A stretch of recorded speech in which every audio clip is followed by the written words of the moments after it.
What's up, everybody? It's Chad. I'm back again with another episode of Ask Chad Grassy Logic. I'm here with my buddy Vic from NM Clone LLC. What's up, Vic? How's it going, man? Hey, what's going on, man? How you doing? I'm doing good, brother. We're here Good. on another day. I'm glad to have you here on the show. But before we do that, we got to talk about the sponsor real quick, Quality Customs. Quality Customs has been the sponsor for the last month. Thank you so much. Quality Packaging and Customs. So there's two sides of it. On the Instagram side, it's Quality Customs with a K, and then the company is actually Quality Packaging. So for your packaging needs, in compliance, great communication, many pricing packages, totally custom and on time. Contact Josh Villegas for business inquiries or estimates at 575-571-6288 or email qualitycustoms210@gmail. There's a T in the middle of it and customs with a K. All right, guys, appreciate it. So Shout we're out gonna move on. Quality. Yeah, shout out Quality. So yeah, if y'all need any packaging stuff, hit them up.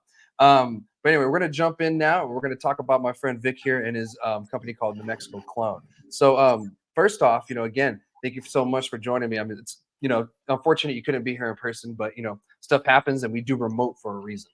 Right. Yep. Shout out technology. Right. COVID kind of pushed it a little bit more for the remote stuff. So I guess that's one thing that good came from it. So first off, tell everybody a little bit about yourself. Let's get to know who you are, the main dude of the whole operation. So yeah, my name's Vic. Own New Mexico Clone for about 3 years now, and now recently showroom cultivation is the licensed operation. But New Mexico Clones where it started.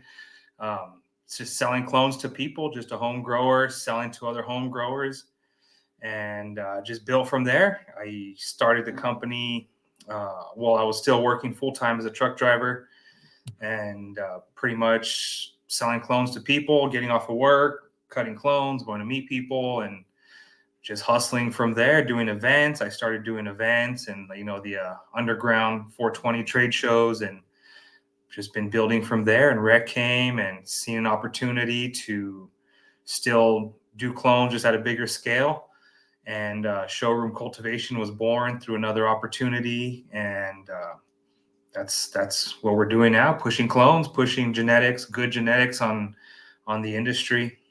Nice. And real quick, I didn't have any of this in today's schedule, but let's talk about the showroom a little bit. That's something that's interesting, that's new to me, and I'm sure the audience would like to learn about that too.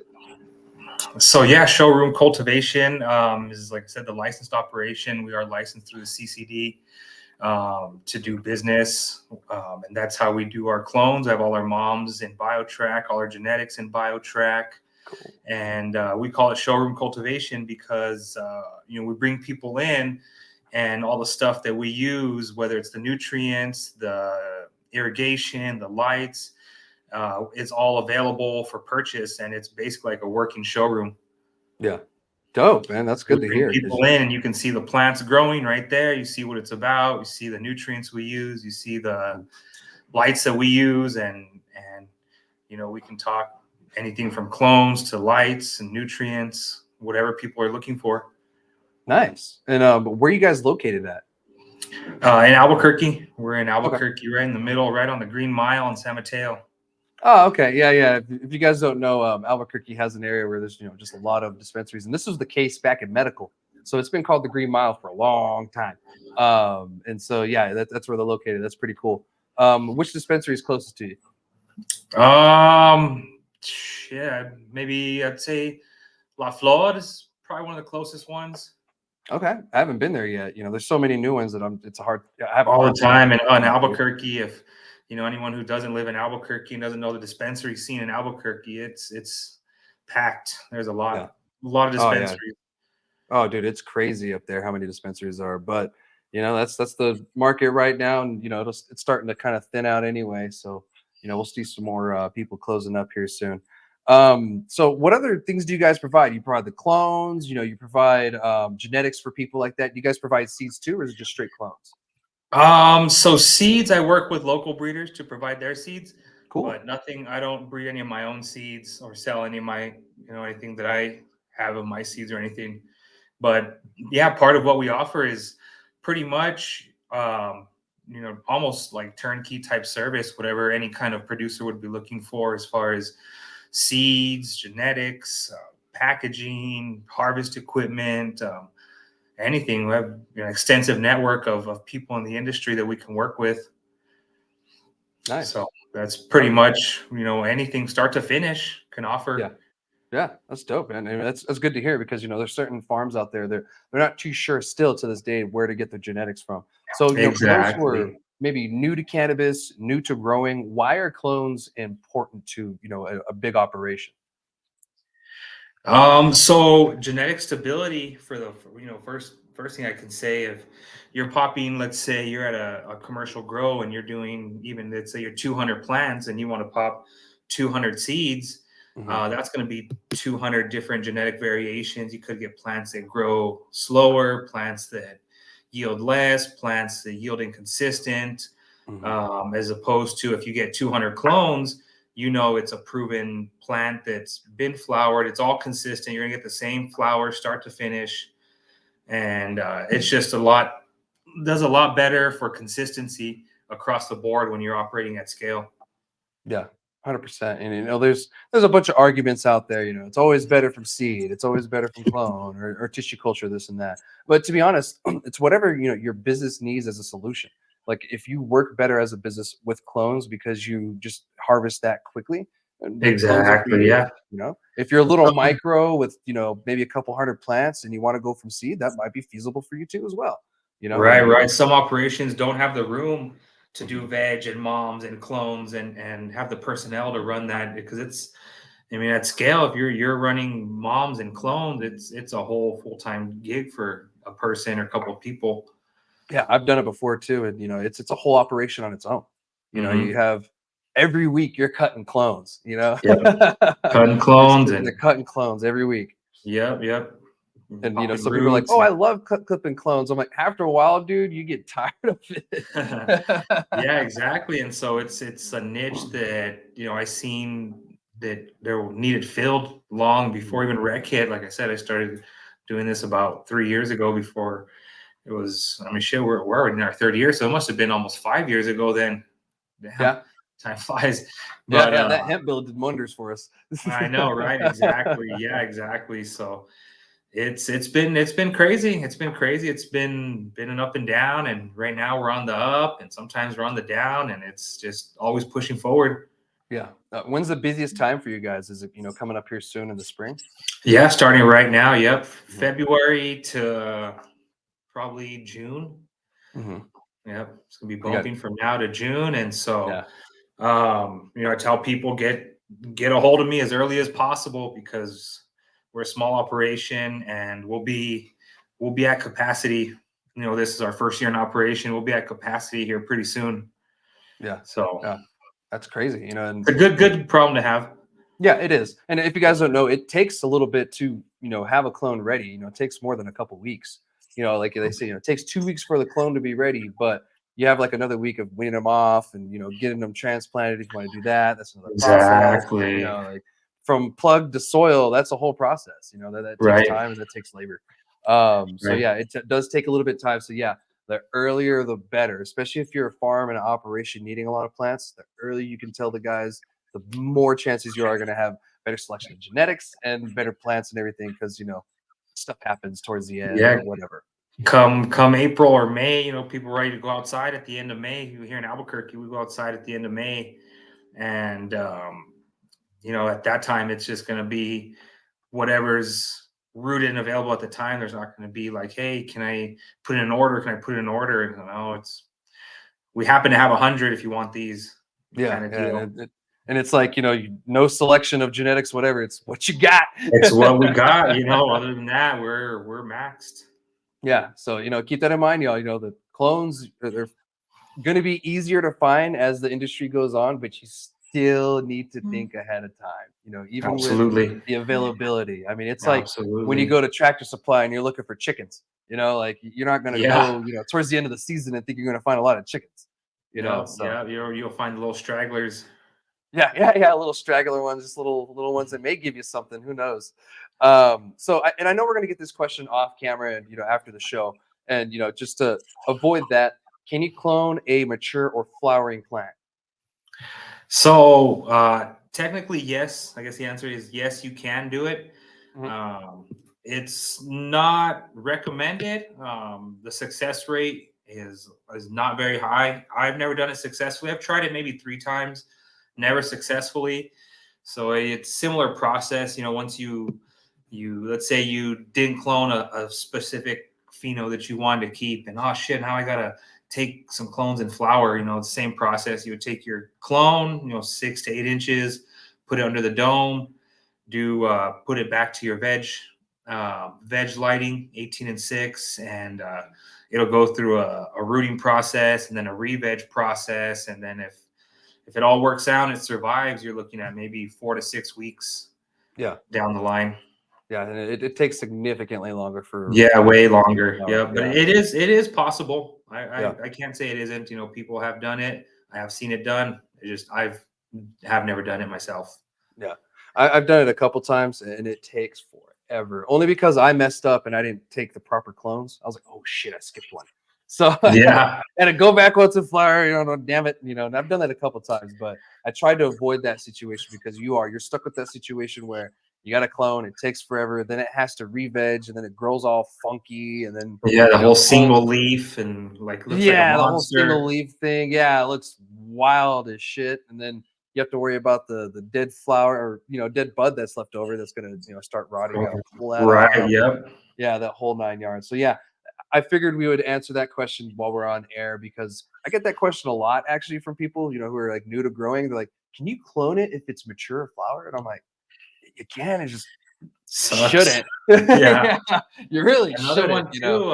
Another one people ask me a lot is if you can clone an autoflower. Oh, that's a good one. And yeah, and so that one, I would say yes, you can clone it, but because it's an autoflower and it's basically in flower almost from when you plant it, it's just not going to yield. It's going to be flowering as it's rooting. It's just not a desirable outcome. Autoflowers already, no hate to people that like autos, but autoflowers are not desirable at scale or at a commercial facility. And so to try to just clone it, you're better off just planting another seed. Yeah. Yeah, 100%. I've grown, autos before too, and they're very finicky. If you like stress them out too much or whatever, they'll go straight into flower. It doesn't matter how big they are. I've had, some flower when they're like this big, and I'm like, Right. oh man, I messed up. Yeah, yeah, exactly. Yeah. And so, yeah, definitely wouldn't recommend trying to flower an auto flower. The seeds, you can find them cheap enough to just buy another pack. Yeah, yeah, 100%. And Yeah. auto flowers for me, they're more or less like for me little experimental runs on my tents and stuff like that. Right, right. Throw some outdoor, even you just water Yeah. and forget about, just a novelty almost. But yeah, no, like I said, I'd definitely stick to photos. Yeah, me too. And if you're here in the South in southern New Mexico, it's a little bit warmer than up north. You can actually get away with planting some autoflowers around this time in February, and you'll get, harvest. You can get about 3 to 4 harvests in southern New Mexico. It's insane Oh stuff. wow. Yeah, yeah. Nice. I'm Yeah. talking to guys that are doing 4 a year down here. I'm like, you guys are damn. Yeah, 'cause I'm sure it's warm all the way down almost to like November out there, huh? Down to Yeah, December almost. yeah. November all the way to December. Our coldest months are probably January and February. That's why towards the end of this month it'd be better, and then after that, you're pretty much golden, for Yeah. the whole time. Um, Nice, nice. Right. And so for the people out there, and I mentioned this earlier, but the situations of using clones. For you, what are some of the situations you've seen people needing clones? Is it the mom and pops? Is it the big guys, or is it kind of just in between all around? It's everybody, Yeah. everybody. With it being such a new industry, you see a lot of. I've seen the situation where they're, oh yeah, let me, multi-million-dollar facility or whatever, state-of-the-art grow facility, and then, oh shit, we need plants, huh? That's right, we do grow in this facility, Yeah. right? And people looking at the last minute. I've people, mom and pop shops. Hey man, can I just buy a couple strains so I can mom out myself? I can't Mhm. afford to put in a bulk order right now. Yeah. I see that happen. We sell single strains as well for people that do want to do their own moms, Mhm. um, and everything in between. Big operations that, oh man, I had 500 plants die. Can I get 500? To fill Yeah. a room real quick or fill a greenhouse. So a lot of people don't realize this, but clone companies are very crucial in the cannabis industry. All cannabis industries, just for the fact that you were just talking right there. There's times where a big facility they can lose a room, and that happens. It happens to the best of us. Losing a whole crop or a whole room. People like Right, you are going to bugs come in and or step in. Yeah, whatever. yeah. It doesn't matter what it is. It could take it out, and if you don't have anywhere to replace those plants, you're fucked. Yep, And every day that you don't have a plant grown in there is a day you're wasting money. So, yep, people like you save people's asses all yep, of the time. yep. It's overlooked a lot of the time. I realize how important clones are, and people starting from there, Yeah, especially and in what the I mean, like I cannabis said, industry. I get people that call me that, oh no, I don't ever buy clones. I do all my own. I do all my own. But can I buy, 20? I need to replace a room real quick or a row or Yeah. something. Yeah. Yeah. Hey, we got you too. Yeah. All everybody, all the way as much as we can handle down to the home grower. Yeah. And you know what? The home growers, you guys benefit from clones too. I use clones all the time. And between growers, we're always giving each other clones and stuff like that. Hey, check this cultivar out. Hey, check this one out. Like this one was dope. And so you end up with like Yep. a little collection of these little clones.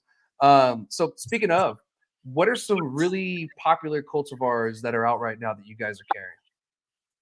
Um, so ones that are popular, I guess that we don't carry first would be, I guess, that RS11. That one's really popular. People really like that one. The permanent marker, seen that Yeah. one. The soap, that one's a really dope one. Some that we do have that are really hot right now, the rainbow belts. That one's a little more exclusive that I Mhm. haven't offered out to anybody yet. The Dulce de Uva, that's a real good washer, 6 to 7% washer. Mhm. Um, Candy Fumes, I have a Candy Fumes cut from Bloom Seed that's supposed to be a really good washer. Um, Shit, man, off the top of my head, there's always so many, it's so changing. A lot of the breaths, like I got like a really good meat breath cut, a garlic breath cut, Okay. a GMO cut. I mean, Mhm. there's just so many. I popped some seeds. I got a lot of seeds going right now. Some local stuff from the local homie here, Eric of Beach Tree Seeds. I got some Desert Frost seeds going from another local homie, Matt, here locally, and Oh, always trying to get something new in rotation, switch it up.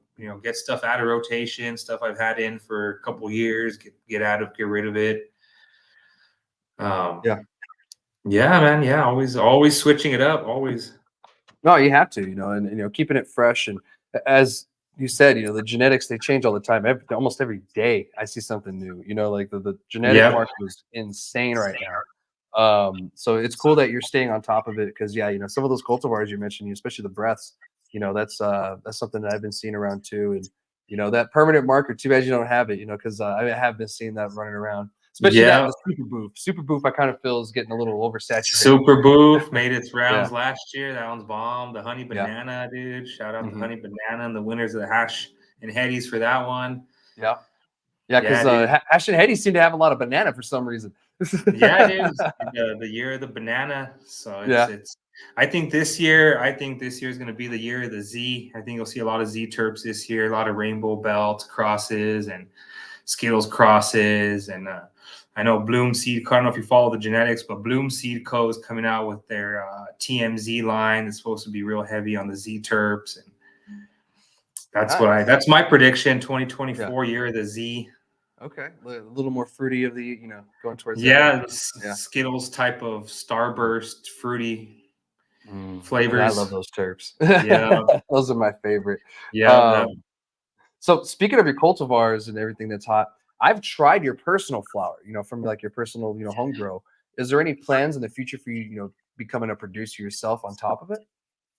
Yeah. Well, so with showroom cultivation, we'll be flowering, and we'll be focusing mainly though on fresh frozen. We'll be Okay. freezing all our harvest and selling it to manufacturers or doing splits for rosin, and so that's how we'll enter the market as far as consumer products on the shelf. Nice. Working with all the everyone that the local people have heard of, Z Labs and Couch Lock and And yeah, whoever else wants to work with us and throw our name on the packaging, basically. Nice, dude, and that's great because a lot of the working from with Cruiser's Craft for so long, that we understand the struggle. Like trying to find product in that sense sometimes, or wanting to collab with someone. But that's great that you're going that route. Though. Love Yeah, your that's spot. what we'll be focused on for sure is the fresh frozen and just freezing it all and doing it. I'd say 90% for rosin and maybe the small 10% flour, drying it so we could send it off for testing and Hmm. just have some stuff to show around too because we'll show people the cuts and the flour of Yeah. moms and genetics they're buying and all part of the whole package. Yeah, yeah, kind of, show them, this is our rosin, but this is what it looks like in flower form. It kind of gives them more of an idea of what's going on. So that's pretty cool, man. I'm glad you're doing it in steps. You're not trying to rush yourself like certain people. Right, right, Take right, their right, time. right. Yeah, Yep. you're doing it right. Um, One thing I wanted to incorporate here, in the show and kind of ask you, and it's kind of off topic. Do you find yourself using skills from your other job, like truck driving, in cannabis at all with anything, like even mechanical stuff? Um, the like I guess what I learned in truck driving I bring over is like problem solving. Thinking on the fly. Yeah. A lot of thinking on the fly as a business owner. A lot of you're looking at the marketing team. You're looking at the janitor. You're looking at the guy that answers the phone. Mhm. Yeah, yeah, yeah. Everything. So The just being able to secretary. problem solve on the fly, yeah, problem solve on the fly definitely Nice. helps. Yeah. No, it does. Like you even coming from the military background, come doing stuff on the fly. I call it Semper Gumby. Always flexible. So, Right. yeah, you have to be, especially in an industry like this that changes so rapidly. And Exactly. Exactly. Yeah, for sure. and when you're in And a which is growth, nice. sometimes you have to come up that, solution really quick. Exactly. Yeah. And I think it's great to be like that and the industry's like that. But I've seen people from professionals from other industries, they're professional in whatever other industry, try to come into cannabis and aren't as flexible, aren't used to the, hey, yeah, we did it this way today, but tomorrow we may do it a totally different way. Hmm. Yeah, And that that's what you got to be able to understand in cannabis is, yeah, we did it somehow this way and it worked, but we have to do it totally different. We got to change it all up and we got to make it work totally different. yeah, it's like I get it, it worked, but yeah, we're doing it different this time. And there's because yeah, like I tell people in cannabis, there's no manual, there's no code, there's no let me check the book and how did they do it, 10 years ago? What did they Yeah. do? Yeah, There it's is not none like of a that. vehicle, where you can just go in this manual and it tells you turn it this way or or No, replace right, this. right. Yeah, Nope, it's all I got to figure a lot of it out on your own. yeah, it's a lot of trial and error, and to be honest, that gets kind of pricey. So the woes of it all. Yeah, Yeah. absolutely. So do you guys provide clones to pay? Well, let me correct myself. Not just patients, customers and patients. Do you guys provide those as well? We do, not as much anymore. Back when I first started, you'd hit me up on Instagram or call me, and I'd show up and I'd meet you and sell you a clone, whatever. Now it's more. I'm working with retailers, and I'll sell them a pack of clones, and people can go to a retail shop and get my genetics or buy some clones. Nice. There are still a couple people that are I'm close with. I'll go to their house and take them plants, and we'll talk shop. But for the most part, the days of meeting people how it was back in the day have kind of grown above, not above. I don't want to say that, but just grown to the next level. Yeah, you get a little too busy to do stuff like that. You have to. Exactly, Yeah, exactly, yeah. Your business has grown to the point where exactly. To you, where you I can't do can't that make anymore. time to meet people as much, right? Yeah. It's understandable. So hey, maybe one day we'll have a whole clone store. You can just walk in and be like, "Oh, take that one, oh, that one over there." So who knows? That's the plan. That's the Yeah. the plan of in the works of working with retailers, existing retailers. That's the beauty of our industry is we can work with existing businesses and Hmm. I don't have to have a retail shop to get my product to people. I don't have to be out there. We can work with retailers and provide quality product to the quality retailers and you know work that way. And it's beautiful. Like in the medical days, in the medical days, you had to be vertically integrated. There Yeah. was no cross collaboration and Hmm. it was all you do it all in house. But now it's nice that you don't have to. Yeah. I You can agree work with because specialists.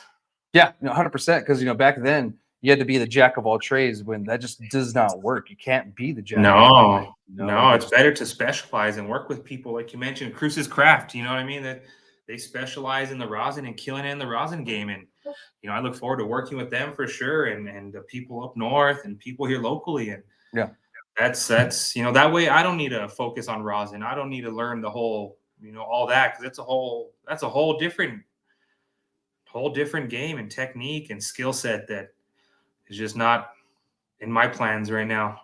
yeah. I mean, your roofer isn't also going to do your tile. You know, he's gonna, Exactly, yeah, you know, exactly. he's going to do the roof and go home.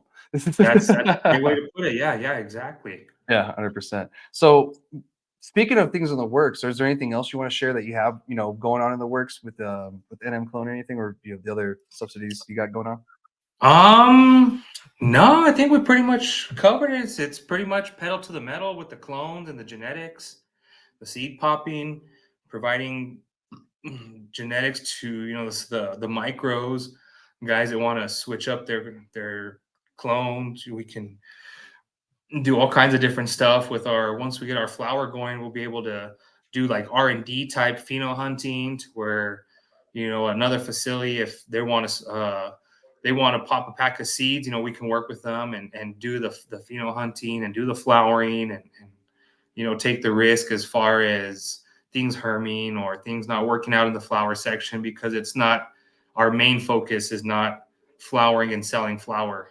Yeah, yeah. I mean, there's a point where you have to see it in flower, but you don't have to sell it in flower. Exactly. Because you're Mhm. selling the clone product. You're not trying to sell the flower Exactly, and product. selling the exclusivity. We've talked exclusivity with some other producers to where we can pheno hunt for them and provide a clone, and they'll be the only ones that'll have it. We won't Oh, even have it available. that's cool. And that's good to hear because there's certain people, like I said, they just don't have the expertise, or they don't have the space, or they just can't. It's easier for them to go out to someone like you and get that taken care of. So Right, right, I'm glad. Here's one thing that I thought of earlier, and this is something that I brought up for many years, and it's kind of been a little weird thing that I've hoped happened. Do you guys ever have plans of doing maybe like a ready to flower plant to take home for customers in the future? Of course, like little 24-inch plant, this veg, sell it out the door, $200, and they take it home and flower it. I see it for more or less the people that are like getting into growing. right, right. Yeah, that's definitely something I've talked with one of my retail partners to offer a bigger plant like that. Yeah, heck Yeah, yeah. Maybe yeah, even because just like a seasonal thing. yeah, like Seasonal hey, thing. get ready We for have the flower. 24, 36 inch. Maybe ex moms, former moms. That were getting out of rotation. Hmm. A nice That's a good big idea. plant that's ready to rock. Yeah, definitely. Yeah, heck yeah. That's a Something good like way to that would be, repurpose. yeah, something like that would be, like I said, seasonal, not necessarily something on always available. But yeah, no, definitely. I've been asked for bigger plants and former moms and Hmm. big, teens. We call them teens in the Yeah. industry. Big 18 to 24-inch plants, basically Mhm. ready to transplant and flower. Yeah. Yeah, and I think it'd be great for the person homegrown at whatever in the backyard or maybe in a tent. They're new to it and they're like, well, I don't want to screw it up. Like I'm still learning, and so they just pop it in and take care of it from there, and they watch the A whole nice process. hardy plant. Yeah, Yeah, yeah, heck yeah, for yeah. sure. So yeah, that'd be cool to see. Maybe one day. You know. Right, right, right. So, but yeah, but where can people find you online on the website, social medias? Where can they find you? The best is going to be Instagram. That's where started this whole thing, and that's where I just kind of continue to promote and put it all out there. Is Instagram, NM Clone LLC, and Showroom Cultivation are the two Instagrams. Cool. Awesome, man. Yeah, sometimes I forget which one you're messaging me from. I'm like, crap, which one is he messaging me from right Yeah, now? yeah, I know, dude. I get go back and forth and responding and reposting and Yeah. yeah, like I said, I'm looking at the social media manager as well. Yeah. The Damn, whole dude. Yeah, look thing. at you. When it comes to business, sometimes you have to do the jack of all I whatever do it on all. certain things, but Yep, yeah. until you can grow big enough to hire it out, pay Yeah, someone. 100%, man. So, but anyway, I appreciate you being on the show with me, man. Those are all the questions I have for you. And thank you so much for, allowing the audience and everything to get to know you and, the company a little bit better. Maybe, a couple of businesses will reach out, needing clones and stuff like that, after the show. So, Yeah, um, absolutely. yeah, but I appreciate it. And, we're going to continue on with the conversation because we have the New Mexico legislative update coming up right now. So Yes. yes, and I know some of you that's boring. To a lot of us, it's very important because it's our livelihood that's kind of at stake with certain parts of this. So without further ado, let's go ahead and talk about this. Heck yeah, I'm gonna let him light up, and I'll start talking about the New Mexico Legis stuff. So this past weekend, we found out that the SB6, that cannabis changes bill, was going to be heard on the Senate floor, which means all the senators are going to be there. It's not in a committee. This is the last stop for the Senate before it goes to the House. And so I had word that it was going to be in there. Normally, I wouldn't pack up my bags and drive up north, but I had to pack up my bags and drive up north because earlier the last week, the prior week, they had put a provision that removes drive-throughs through an amendment. And we wanted to get that amendment removed because there was going to be people who were going to lose their livelihood if this went through. So I get a call from Jeffrey Castillo from High Lonesome in Silver City. He tells me about it. I say, let's do it. I didn't want to go to Santa Fe, but at the same time, we kind of had to go to Santa Fe. So we went up to Santa Fe, and we met a few more people up there.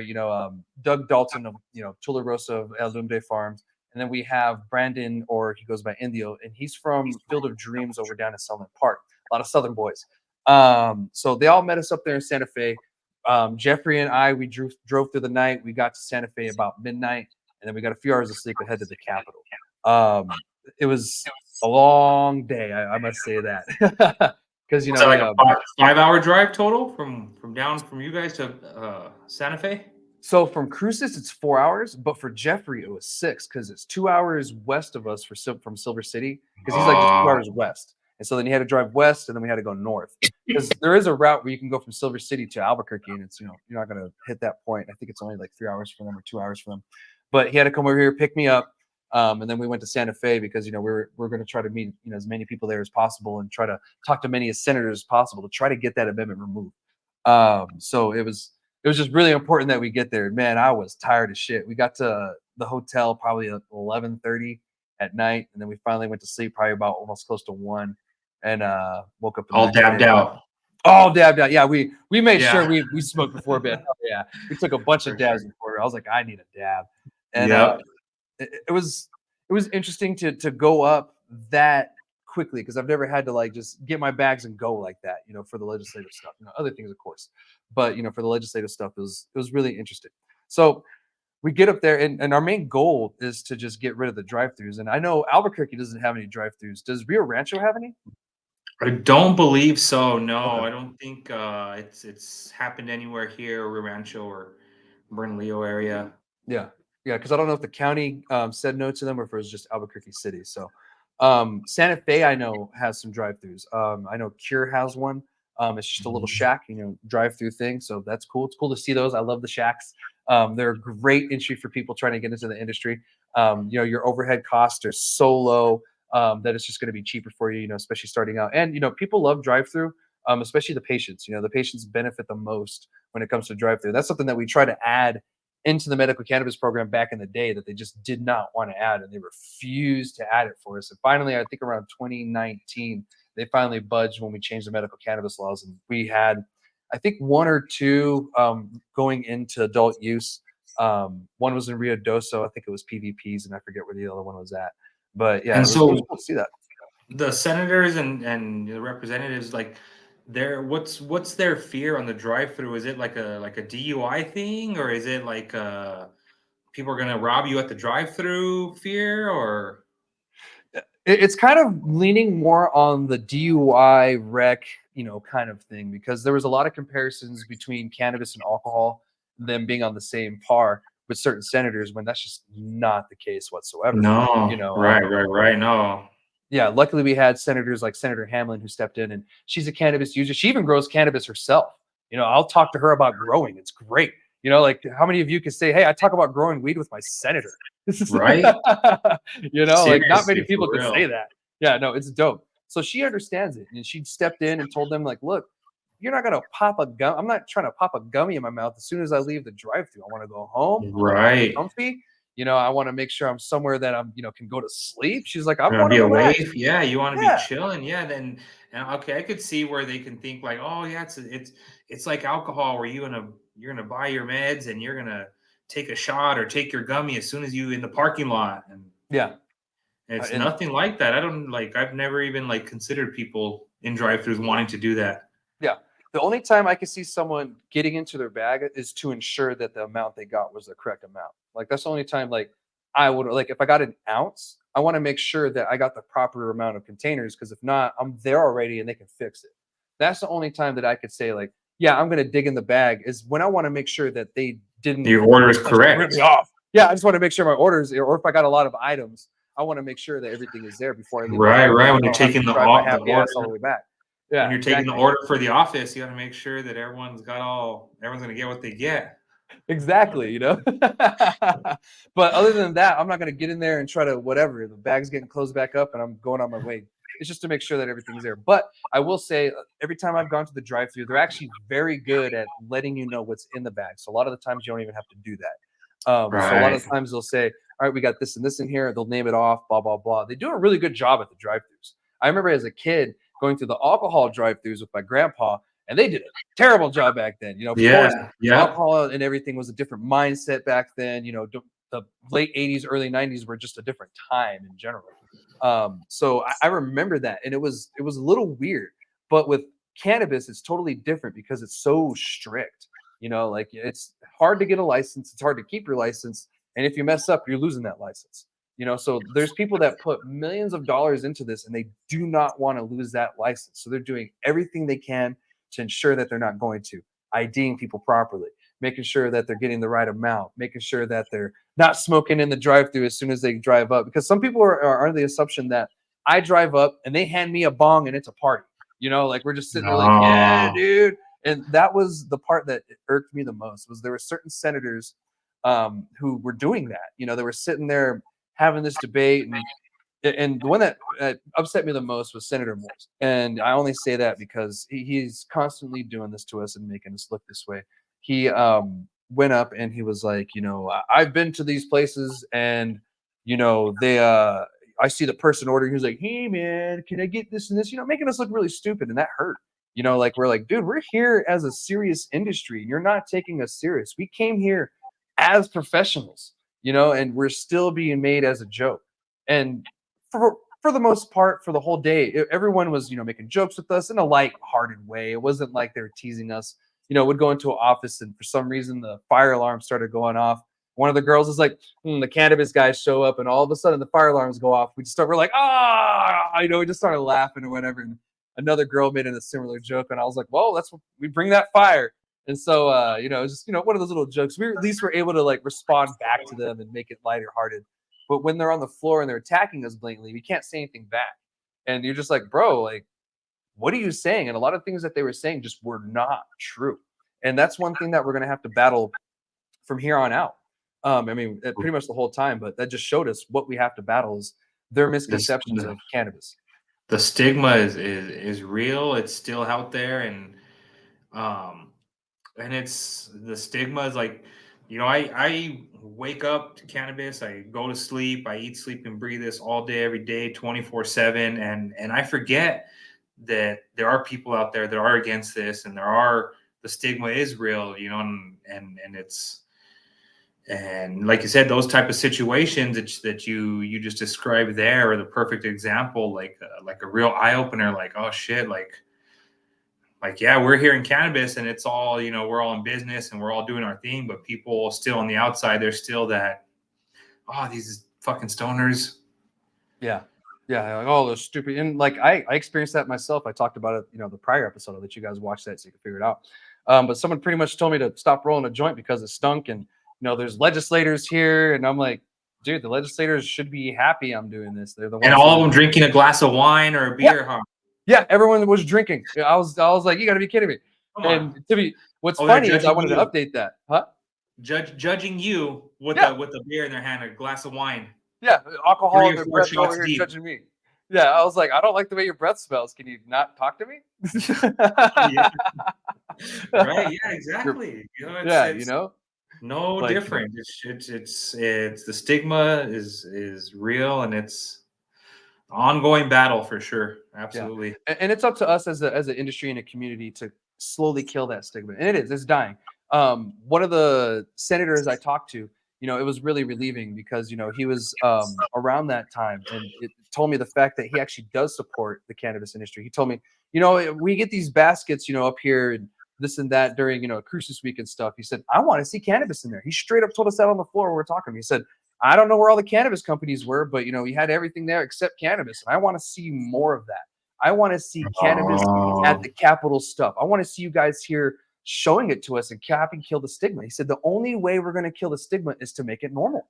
He said put weed in the baskets for God's sakes. I was like, yeah, we're like, yeah, dude, this is right. great. Yeah. So Heck shout out yeah. to Senator Souls. He gets it. He's actually our representative Yep. down here in the South. One of Let's them. give So away some he gets it. Puffcos to the senators. Let's do it. All we got to do is just set it up. I told him, I was like, well, all I got to do is make a couple of calls and it's done. So, Right.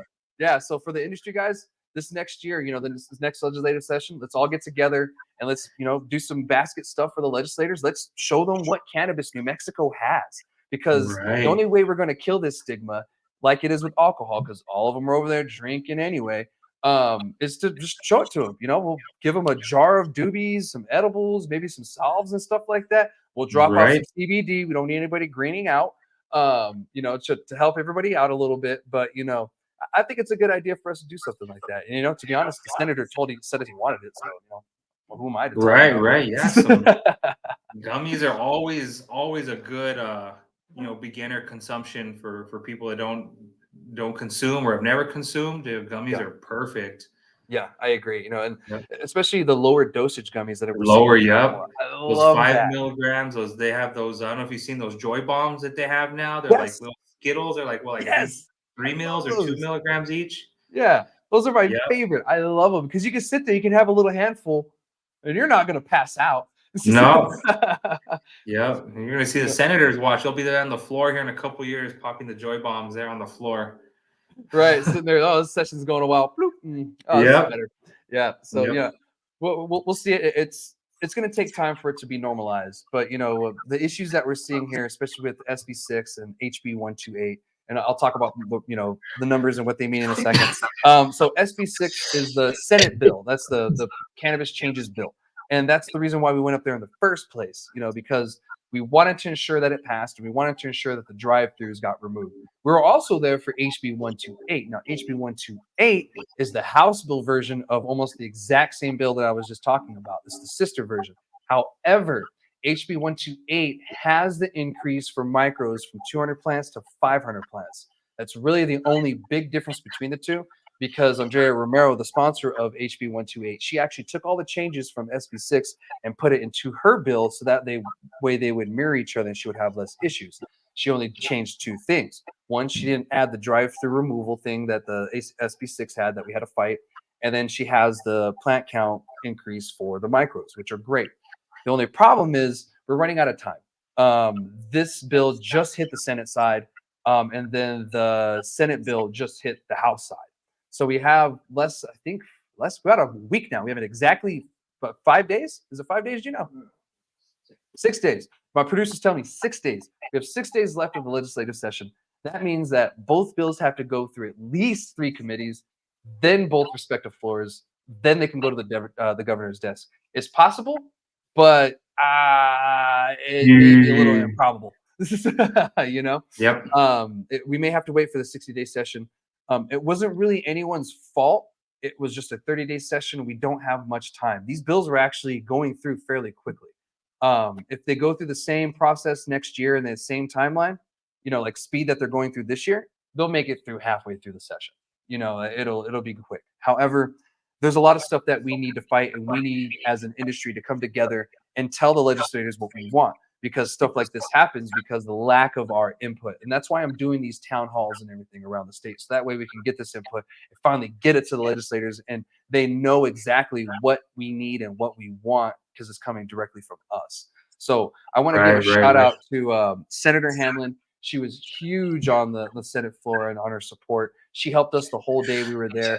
I ran up and chased her down. I was like, Senator Hamlin, because we had to talk to her and everything, and somehow we ended up on the Senate floor. We talked to Senator Hemphill from Silver City. She was a pivotal vote on the the removal for drive-throughs, because her son is actually in a wheelchair and he benefits from the cannabis drive-throughs medicinally. So it was a patient access issue, more or less just a Mm. stoner, consumer issue. And let's be honest here. Everybody that uses cannabis usually uses it for some kind of medicinal purpose anyway, even if you're enjoying it somehow. It's some kind of medicinal thing. I use it, someone that tells me I use it to de-stress when I get home. That's medicinal. I use it because when I get home from work, my back hurts. That's medicinal. I'm a little stressed out for this and this, so I smoke it. That's medicinal. Like I'm it's stressed out being on this podcast. that's medicinal. Yeah. By the way, you're doing a good job, Vic. You're doing great, man. This is I his wanted first to add time like doing this. just a little side note, for maybe anyone that's listening that doesn't kind of understand like how cannabis rules and laws work pertaining to what you said, the plant count for micros. Um, the micro plant count is written in law at 200, whereas the big license plant count is not written in law. It's only written in the rules. So when it's written in the rules and provisions, it's a process that can be changed at any time during the year. It doesn't have to go through this legislative session, whereas changing the plant count for micros is written in the law and it has to go through this whole legislative process to get changed from 200 to 500. Where if the big guys want to change it from 10,000 to 20,000, they just got to lobby and push a CCD Yeah, and the and change the 20,000. rules. Yeah, and the 20,000 that we have now, that was an emergency rule. It was supposed to be, I think, 10. So we only have 20,000 on an emergency rule that was then put into place. But now they're starting to see that maybe a little too many plants. So we might see that get put back because there were talks of why don't we just allow the CCD to have the power to increase or decrease both? Because that's Right, the way that exactly. I don't know why they put micro plant count in the rules. I mean, I'm sorry, in the law, and not plant count for the bigger licenses in the law is beyond me. I I mean, look at what we got to go through to go from 200 to 500. yeah. When they can double it on emergency rule. Yeah. And then, they're saying that, oh, well, you can just, ask for more, this and that, and you could apply. Well, that's more documentation. That's more money. That's more time and everything above. If you Going just give against them, the whole idea of a micro. yeah. You know And, what I I've mean? had arguments of people actually online and a lot of growers telling me that, anything over 200 isn't micro anymore. Because with the data that we're collecting, a lot of the micros are asking for 1,000 plants to, possibly 2,000. 2,000 to me is kind of pushing it. I'm remaining neutral on this, because we're still collecting data. But from the horse's mouth of most of the people in the industry, it seems 500 to 1,000 seems to be like a little sweet spot of where they need. Because people are like, well, anything more than 200 isn't craft anymore, blah blah blah. I'm like, of course it's crafted. I mean, 500 to from 200, that's not that much more area that you're getting, but you get more variety. You're not Right. putting in thousands of plants. You're just getting a couple hundred more, and that just allows you a little bit more variety. Because a micro business is a starting out area, and then you want to move up from there. And there's people that have done that already. There's people that went from the 200 and now they have 1,500. So that's possible. But after you get to a certain amount of number of plants, you start paying a $5 tax fee per plant.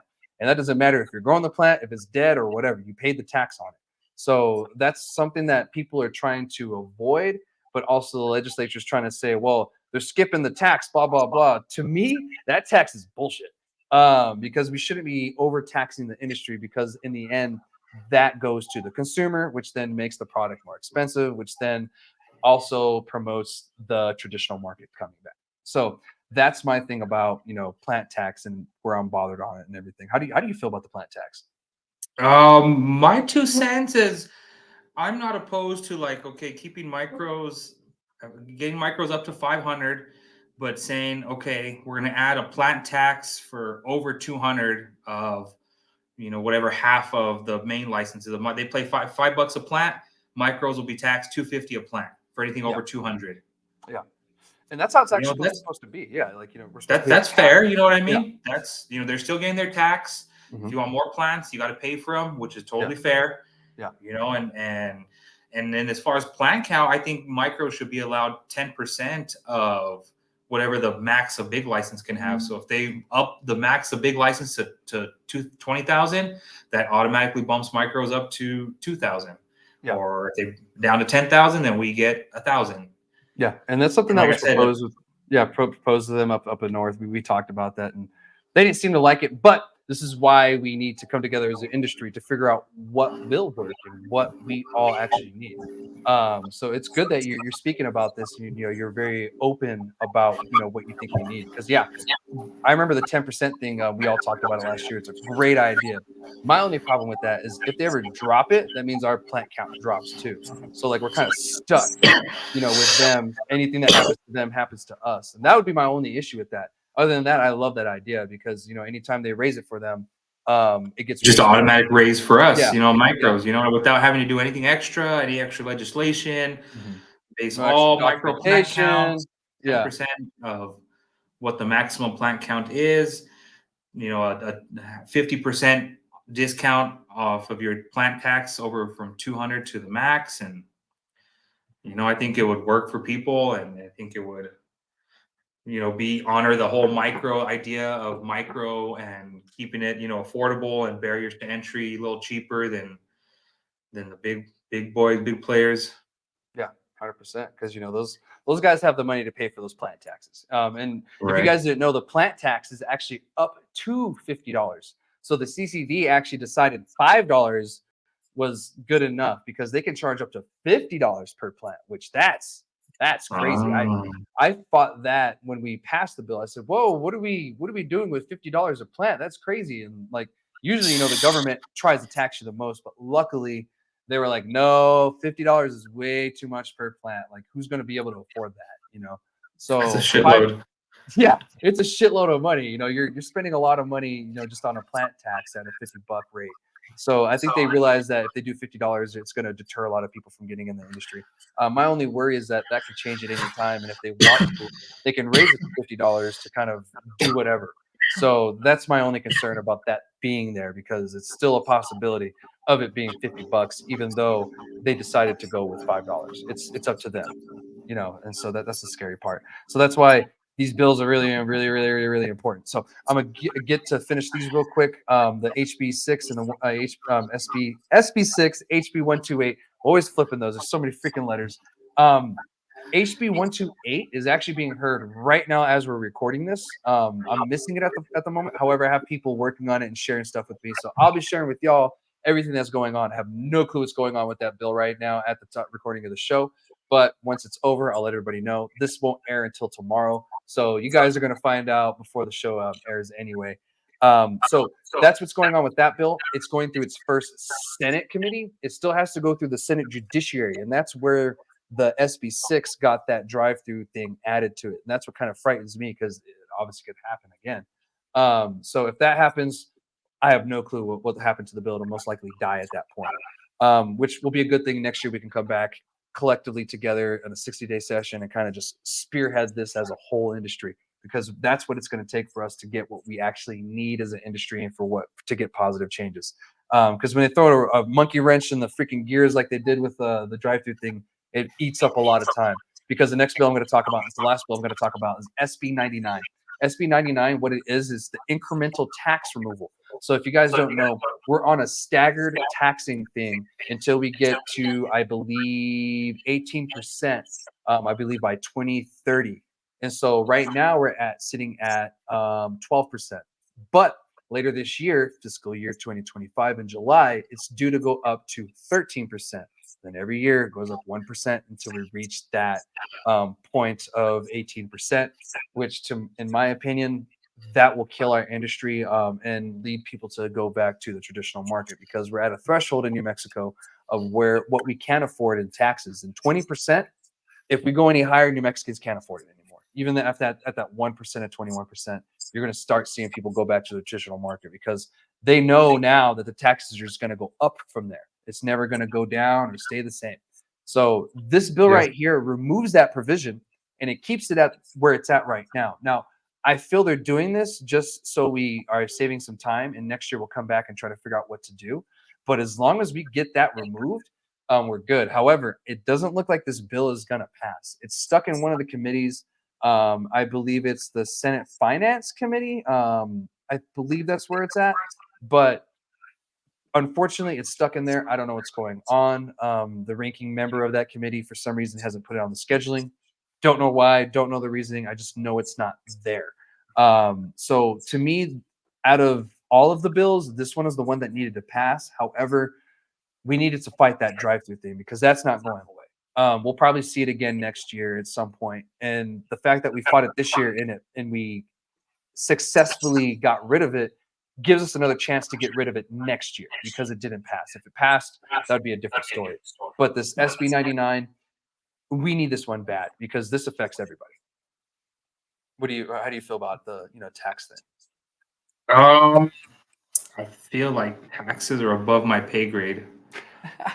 I know it should be important to me because I mean, being a business owner and stuff, but fuck, man, there's just some things that I just can't allow to simmer in my brain right now. No, I And get you, man. It the just taxes is just one thing that just have an accountant. They handle it. They say, write us a check for this much. Here you go. yeah. Thank you, ma'am. And that's a smart way to do it as a business owner, to be honest. You don't want to sit there and be a tax expert. I guess Yeah, what I no, mean is from the retail side as a consumer. If as a consumer, how do you feel right. about your cannabis getting more expensive? Yeah, that's true. I guess you're right. That's true. Yeah, because that basically is gonna turn. That's gonna turn, your $100 ounce into a $120 ounce, out the door. And it's a big chunk. And like I said, New Mexico is not a rich state. We're a poor state in general. Our demographic is definitely lower income for sure, and it is going to limit access to products all across the board, from your lower tier products all the way to your higher quality products.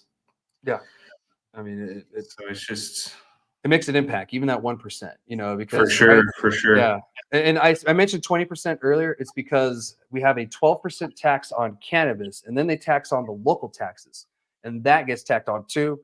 It's 8%.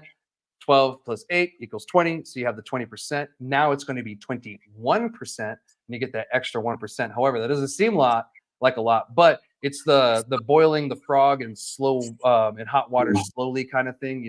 Yep. As you sit in there, the temperature slowly starts to rise until you're boiled to death. And that's essentially what's happening in the industry. They're going to raise it 1% every year. You get used to that. 1% a year, you get used to that until next thing you know, you're getting taxed out the ass and you have no reason why. And at the end of the day, we're going to be sitting at about 26% in 2030 of total tax. Right now, we're at about 20, no, it's 28% is what we're going to be at because we're at 20 right now. So by 2030, we're going to be sitting at about a 28, almost 30% tax, and that is ridiculous. Certain other states Crazy. have that about that rate. I think Oregon and Washington might have something closer to those percentages. And man, I'll tell you what, when I go visit those areas, I hate buying cannabis there because it's so expensive. Like, oh, I'm getting a deal. And some of these places, they try to cut you deals so that way they can combat the taxes whatever way they can. So they're trying to help you whatever the way they can. They just can't. And I think New Mexico has a chance of doing that with this bill, but it's just not getting the traction it needs. You know what I mean? And who knows? It may go federal legal, and the IRS may take over the whole thing before that happens. And Uncle Sam, here you go, sir. How much do you Yeah. need? Yeah. And we're already threatened to be having two different industries because, we're going to have a transitional period of going from 280E to Schedule 3D schedule, whatever it's going to be. So we're going to have that transitional phase of having two different industries. And my prediction is there's going to be certain states that keep that model, a 280E and a Schedule 3 or whatever. I don't know who they are. I don't know how many will there be, but I have a feeling that we're going to see that here or there, where they're going to be, well, this person can't afford to go the Schedule 3 or the D schedule, so they're going to stay on the 280E, or whatever, whatever the case may be. I do know there's going to be a transitional phase where we'll all be stuck in that weird limbo phase, going one from the other, because it's not a light switch. You don't just go Nope. from 280E to D schedule. There's a lot of preparations you got to do. There's documentations you got to do. Now there's new federal agencies you got to deal with that you got to get in compliance with. Then there's going to be new documentation from the federal government if they set up their own CCD federally. Then you have to go with And their compliances. everyone in the step, everyone along the process, just figuring out as it goes.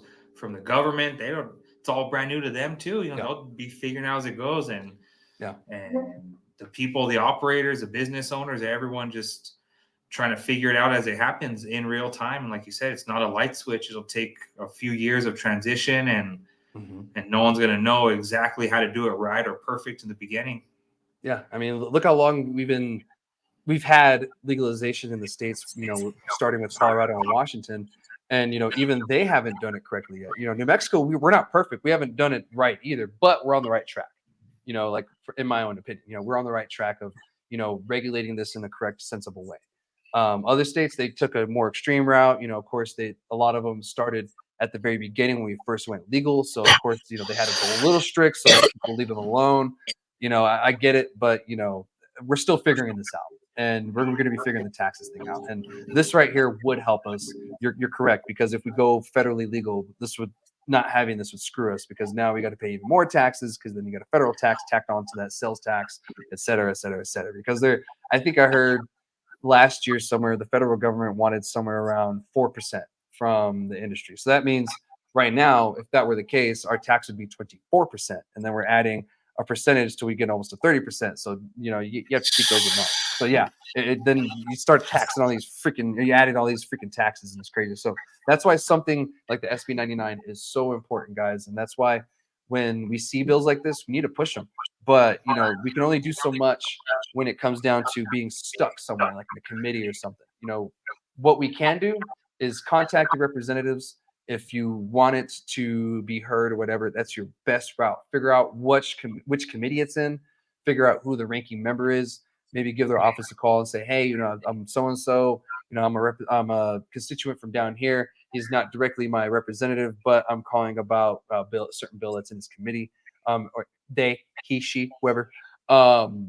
If they could, hear this bill, it would, benefit whatever, et cetera, et cetera. And then the more people that calls, maybe the more chances we get it getting heard. So if that's the case for SB6, or SB 99, excuse me, we should do that. I already did that today. So if you guys want to hit me up, I will help you out there. There's a lot of stuff that goes on to the legislative process, even the website. If you get confused, I'll try to help you out. So that way, in the future how to do it. Because if you show a man how to fish, he's going to fish for the rest of his life, versus just getting a fish. You're going to feed him for one day. So if you guys know how to do it, you can do this for the rest of your lives. But anyway, that's all I have for this week and for this episode. I wanted to update you guys on those bills. Vic, thank you so much for the conversations, man. It was great getting to know your business a little bit more, what you have going on, and getting the audience to know you. I know you, but the audience may not know who you are. So it's great. And a lot of the times they just see the business, they don't see the face behind the business. So it's great that you came on with me and you shared your story. So thank you so much. Yeah, heck yeah, man. I just want to let you know too. Appreciate you having me on here, and I know we've been kind of hit and miss, trying to get on, and finally got it all lined out, dude. And whenever you're in town, you and if you come with Josh or from Cruise's Craft, or whoever you come with, you guys are more than welcome to come to the grow and check it out and talk shop. Nice. Yeah, I appreciate it, man. I'll take you up on that, because I love going to check out grows, man. And love checking out some good fire, especially when you get to that drying room. You're like, oh yeah, there it is. Yep. Heck yeah. So yeah, sure. But before we drop off, I want to thank our sponsor, Quality Packaging, for sponsoring this episode. Thank you so much. Again, they are here for your packaging needs and compliance. They have great communication. They have many packaging prices. They're totally custom, and they're on time. Again, if you want, contact Josh Villegas at 575-571-6288, or you can email them at koala, the letter T, customs with a K, 210@gmail.com. And you can find them at Quality Customs on Instagram as well, spelled the same way as the email. So make sure you guys follow, like, subscribe, whatever you got to do to make sure you don't miss an update, because I'm going to be updating all y'all during the legislative process. So I will see you guys next week, and make sure y'all do that, and I will see y'all here. All right.